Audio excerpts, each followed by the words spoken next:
Jangan lupa like, subscribe, nyalakan notifikasi, dan share ke teman-teman kamu ya. Tap, 1, 2, 3, tap, 1, 2, 3, 4. Angkat tangan kanan, turunkan selendang, 1, 2, tap. Semua gerakan itu terlihat sempurna di mataku, benar-benar menyatu dengan alunan musik yang ada. Selama beberapa saat aku terpana, sampai tiba-tiba ibu berhenti. Beliau menyadari kehadiranku dan berbalik, lalu tersenyum. "Belum tidur, Din?" Beliau mematikan tape-nya dan berjalan menghampiriku. Aku menggeleng. "Belum, Bu," jawabku singkat. Ibu melihat gelas kosong yang ada di tanganku, lalu tertunduk. "Sudah larut, Bu, istirahat saja. Gerakan ibu sudah bagus kok," lanjutku. Sekarang ibu yang menggeleng. "Ibu masih harus latihan biar lebih luwes. Maklum, ibu kan sudah tua, badan ibu sudah kaku. Coba kalau Dinda, pasti lebih bagus."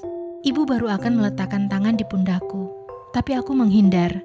"Dinda mau tidur, Bu." Aku berpaling dan meninggalkan ibuku. Seharusnya ibu tidak mengatakan kalimat itu, karena beliau sudah tahu aturannya. Aku tidak menari, tidak lagi. Aku masuk kamar dan menutup pintu di belakangku. Mataku berkaca-kaca. Hal yang selalu terjadi ketika aku tahu aku telah menyakiti hati ibuku. Aku membanting diriku di atas kasur dan tidur telentang, menatap langit-langit kamar. Dengan kasar aku mengusap air mataku yang mulai mengalir.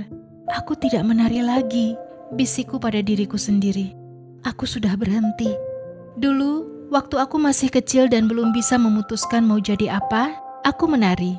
Aku melakukannya karena ibu adalah seorang penari, dan aku menikmatinya. Aku memenangkan banyak kejuaraan tari, baik tunggal maupun berkelompok. Hal itu membuat ibuku sangat bangga. Beliau mengatakan kalau aku berbakat alami, bahwa aku memang terlahir untuk menari. Tetapi seiring dengan berjalannya waktu, kecintaanku pada seni tari memudar. Perlahan tapi pasti, aku mulai tidak menyukainya. Aku mulai menganggapnya kuno, jadul, dan mulai mempertanyakan alasanku menari. Puncaknya adalah saat aku kelas 2 SMP, aku berdebat dengan ibuku, membuat beliau murka sampai menamparku. Sakit hati. Saat itu juga aku memutuskan untuk berhenti menari. Sejak saat itu, hubunganku dengan ibu menjadi kaku. Aku tahu beliau menyesal telah menamparku, dan beliau juga sudah meminta maaf. Tapi aku tidak ingin menari kembali. Aku selalu menghindar bila ibu mulai menunjukkan gelagat ingin mengajakku menari. Meskipun begitu, sebenarnya aku tidak benar-benar membenci seni tari. Pada kenyataannya, aku masih senang melihat ibu menari. Di mataku, gerakan ibu benar-benar indah dan gemulai, selalu menyatu sempurna dengan alunan musik yang ada. Mengalun, begitu aku menyebutnya. Meskipun aku tahu, itu bukan istilah yang tepat. Aku terbangun jam 5.30 pagi, tapi segera tertidur lagi, begitu ingat kalau hari ini aku tidak akan pergi ke sekolah. Aku sudah izin kemarin. Hari ini aku dan ibuku akan terbang ke Belanda. Alasan beliau berlatih sampai larut malam kemarin adalah karena beliau diminta untuk mengisi acara di peringatan kerjasama bilateral Indonesia-Belanda yang akan dilaksanakan di Amsterdam oleh Kedutaan Besar Indonesia. Hal itu tentu sangat membanggakan, karena di Indonesia sendiri, ibuku tidak begitu terkenal. Kebetulan koordinator acara tersebut adalah Mas Adit, tetanggaku waktu masih tinggal di Solo, yang sekarang kuliah S2 jurusan Bahasa Indonesia di Universitas Leiden, Belanda. Menurutku Mas Adit baik sekali, karena masih mengingat kami. Aku dan ibuku berangkat dari stasiun Gambir pukul 17 dan sampai di Bandara Soekarno-Hatta pukul 17.30. Keberangkatan kami pukul 19.45. Jadi selama menunggu, aku dan ibuku pergi ke restoran cepat saji untuk makan malam. Walaupun nanti di pesawat juga akan ada makan malam. Pesawat kami tidak langsung menuju ke Belanda. Maklum, belum ada penerbangan langsung Jakarta-Amsterdam. Jadi kami harus ganti pesawat di Kuala Lumpur, Malaysia. Perjalanan di udara memakan waktu kurang lebih 14 jam. Aku tertidur pulas di pesawat, tapi ibu tidak. Beliau tidak begitu suka terbang. Aku jadi khawatir dengan kesehatan ibuku. Bagaimana kalau beliau jatuh sakit di sana? Karena waktu yang berbeda, kami tiba di Belanda pukul 5.45 pagi. Acaranya akan dilaksanakan malam hari, jadi masih ada waktu seharian penuh untuk istirahat. Mas Adit dan salah satu teman Belandanya menjemput kami di bandara dan langsung mengantarkan kami ke hotel. Semua biaya akomodasi sudah ditanggung panitia, jadi kami tidak perlu khawatir. Ibuku yang mengalami jet lag langsung tertidur pulas, tapi aku yang sudah tidur 12 jam lebih memutuskan untuk berjalan-jalan dan menikmati suasana sejuk kota Amsterdam. Mas Adit sibuk, jadi dia tidak bisa menemaniku. Sebagai gantinya, dia meminta tolong pada teman Belandanya, Boudewijn Caspar, untuk menemaniku. Karena nama depannya yang terlalu sulit untuk kuucapkan, aku memanggilnya Caspar. Dia cowok tinggi pucat berambut pirang, yang mukanya cukup pasaran di Belanda. Tapi kalau buat ukuran orang Indonesia, ya ganteng lah. Sesuai dengan nama depannya yang berarti sopan dan ramah, Caspar sangat sopan dan ramah terhadapku. Untung saja dia mahir berbahasa Inggris, jadi kami dapat bercakap-cakap. Aku menghabiskan waktuku di pusat kota, berfoto dan makan. Hampir tiap jajanan aku coba, mumpung ada kesempatan. Karena terlalu sibuk bersenang-senang, aku jadi lupa pada ibuku. Sampai Mas Adit meneleponku. "Din, ibumu masuk rumah sakit, beliau demam tinggi." "Apa?" Selama beberapa saat aku tertegun, tidak percaya pada ucapan Mas Adit. Tapi akhirnya aku tersadar, dan dengan panik langsung pergi menuju ke rumah sakit. Mas Adit sudah di sana tampak lelah. Sekarang sudah pukul 15.30. Persiapan acara seharusnya sudah matang, dan gladi bersih harusnya sudah dilaksanakan juga. Akan tetapi ibuku tak sadarkan diri. Mas Adit bilang, petugas hotel menemukan ibu pingsan di depan pintu kamar mandi saat ia sedang mengantarkan makan siang. "Maaf Din, ini salah Mas Adit. Seharusnya keberangkatan kalian 2 hari yang lalu, biar ada waktu istirahat buat ibumu." "Enggak kok Mas, biasanya ibu juga nggak apa-apa. Dinda yang salah Mas, seharusnya Dinda jagain ibu tadi." Ucapku penuh penyesalan. Seharusnya aku memang tidak bersenang-senang dahulu, karena aku tahu ibu tidak istirahat semalam, dan beliau juga mengalami jet lag. Sekarang aku benar-benar merasa seperti anak durhaka. Tanpa sadar tangisku pecah melihat ibu terbaring, pucat tak berdaya di ranjang rumah sakit. Mas Adit menepuk-nepuk punggungku untuk menenangkanku. Sementara Caspar hanya dapat terdiam. "So, how about the show? Bagaimana dengan pertunjukannya?" Akhirnya Caspar memecah keheningan yang ada. "We have no choice but to cancel the traditional dance show." "Kita tidak punya pilihan lain. Pertunjukan seni tarinya harus dibatalkan," kata Mas Adit dengan berat. Ia pasti sangat kecewa karena acara yang disusunnya dengan susah payah jadi kacau. Aku tak tega melihat wajahnya yang lelah itu, kini tampak lebih memprihatinkan karena putus asa. "Sebenarnya, Mas, Dinda mungkin bisa gantiin ibu." Kalimat itu terlontar begitu saja dari mulutku sebelum aku menyadarinya. Mungkin karena perasaan bersalah terhadap ibu dan Mas Adit. "Bener Din," tiba-tiba mata Mas Adit kembali bersinar. "Kamu beneran mau gantiin ibumu?" Semangat Mas Adit yang tiba-tiba menyala kembali membuatku takut. Aku hanya bisa meringis mengiyakan. "Oh iya, Mas Adit lupa, kamu kan pintar nari juga. Dulu waktu kecil kamu sering juara, sekarang kamu pasti lebih hebat." Kalimat Mas Adit serasa mencambukku. Semangat Mas Adit yang tiba-tiba menyala kembali membuatku takut.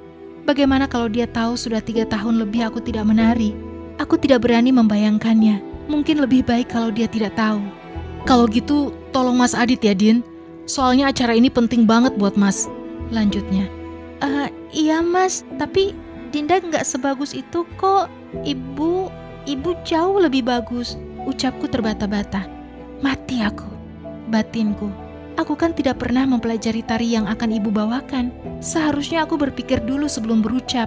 Bagaimana kalau acaranya malah jadi hancur? Aku menarik napas panjang, lalu mengembuskannya dari mulut. Begitu terus-menerus. 5 menit lagi aku tampil. Tapi aku belum bisa menghilangkan kegugupanku.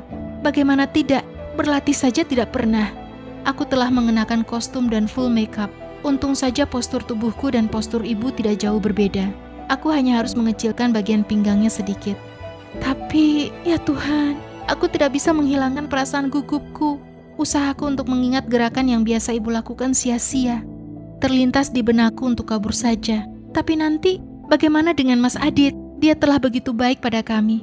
Aku tak bisa mengecewakannya. Aku mengintip dari balik panggung, dan melihat wajah-wajah asing para tamu undangan yang tengah fokus mendengarkan pidato dari Duta Besar Indonesia. Tubuhku gemetaran hebat karena gugup dan panik. Bajuku telah basah oleh keringat dingin. Aku bahkan bisa mendengar detak jantungku sendiri. Panggilan untuk tampil sudah disuarakan, tapi aku belum bisa bergerak. Tiba-tiba ada yang menepuk bahuku dari belakang. Aku tersentak kaget. "Semangat ya, gak usah gugup gitu, kamu pasti bisa kok." Mas Adi tersenyum hangat menyemangatiku. Begitu juga Kaspar. "Good luck, I know you can do it," ujarnya kalem.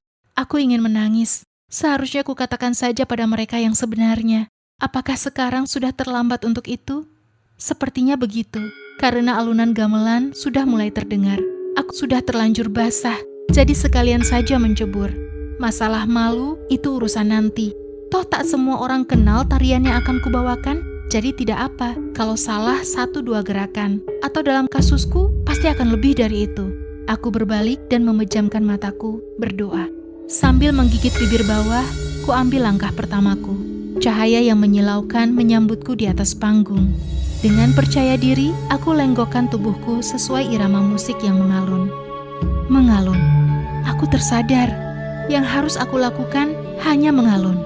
Tap, tap, 1, 2, 3, tap, tap, 1, 2, 3, 4, angkat tangan kanan, turunkan, selendang, 1, 2, tap, tap. Selama 7 menit penuh, aku hanya mendengarkan musik dan membiarkan tubuhku bergerak sesuka hati. Aku menikmatinya, seperti dulu. Ternyata ini lebih mudah daripada yang kuduga. Tubuhku rupanya masih ingat bagaimana cara menari, bahkan dapat mempraktikkan gerakan yang hanya kulihat dari tarian ibu. Hanya saja mungkin tidak seluas itu. Para penonton terdiam, mungkin melihat keganjilan dalam gerakanku. Masa bodoh, yang penting aku sudah tampil. Nanti aku akan meminta maaf pada Mas Adit dan mengatakan yang sebenarnya, bahwa aku telah lama berhenti menari. Sebagai permintaan maaf, mungkin aku akan mengembalikan upah menarinya. Ya, dengan begitu pasti beres. Alunan gamelan berhenti. Begitu pula tarianku. Aku tidak sanggup melihat penonton, jadi aku hanya memandangi lantai panggung. Aku menunduk sebentar untuk memberi hormat sebagai ucapan terima kasih karena telah menonton. Saat keriuhan itu terdengar dan melihat para hadirin berdiri dan memberikan tepuk tangan meriah. Standing applause. Tidak percaya, aku menengok ke sisi panggung di mana Mas Adit dan Kaspar tersenyum dan mengacungkan kedua jempolnya. Tanpa sadar, mataku berkaca-kaca. Bagaimana mungkin aku lupa rasanya? Dulu, aku sering mendapat sambutan meriah saat pertunjukan tari. Tapi bukan itu yang kucari. Bagaimana mungkin aku melupakan bahwa menari itu menyenangkan? "You're awesome, kau luar biasa," Kaspar menyambutku. Aku belum bisa berkata-kata. Alih-alih menjawab, aku malah menangis. "Kamu hebat, Din. Mas belum pernah melihat tarian yang seperti itu." Karena tarian itu memang ngawur, batinku. Tapi aku tidak mengatakannya. Aku jadi teringat ibu. "Ibu? Oh ya, tadi rumah sakit menelpon. Ibumu sudah sadar. Beliau cuma kurang istirahat karena muntah-muntah jadi dehidrasi. Tekanan darahnya rendah, tapi udah baikan kok sekarang. Kalau kamu mau ke rumah sakit duluan, nanti Kaspar yang antar. Soalnya Mas masih sibuk," jawab Mas Adit, bahkan sebelum aku menyelesaikan kalimatku. Aku hanya mengangguk. Aku segera berganti pakaian dan bergegas ke rumah sakit. Aku sudah tidak sabar untuk bertemu ibuku dan mengatakan kalau aku akan menari lagi. Keputusanku kali ini atas pilihanku sendiri, bukan karena ibu atau paksaan orang lain. Aku akan menari karena aku menikmatinya. Dalam perjalanan itu, aku tidak bisa berhenti tersenyum. Baldwin Gasper pasti heran, karena beberapa saat lalu, aku tak bisa berhenti menangis. Masa bodoh, aku sangat senang, karena telah membuat keputusanku sendiri.